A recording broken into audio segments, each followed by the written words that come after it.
আজকে কি চানটা না করলে হয় না? তা কি করে হয়? স্নান না করলে তোর পেটের মধ্যে আগুনটা নিভবে কি করে? আগুন?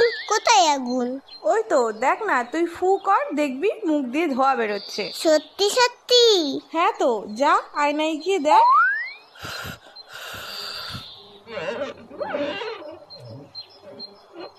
ওরে বাবা রে, পেটে আগুন ধরে গেল তো।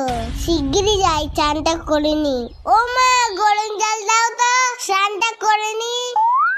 এই মুখটা ঢালবো না, না পরেরটাই ঢালবো কোনি। ঠান্ডা ঠান্ডা কুল কুল, চান করতে আসাটাই ভুল। এই তো পেয়েছি, আগে তোদের চান করাই, না হলে তোদের পেটে আগুন লেগে যাবে, তখন বুঝবি খেলা। এই জায়গাটাইতে জল দিত, আমার জল ফুরিয়ে গেছে, আরো গরম জল দাও। এত গরম জল নিয়ে কি করছে দেখি তো। ও কি চকচক করছে। গ্যাস পুড়িয়ে গরম জল করেছে কি তোর বাথরুম ধোয়ার জন্য?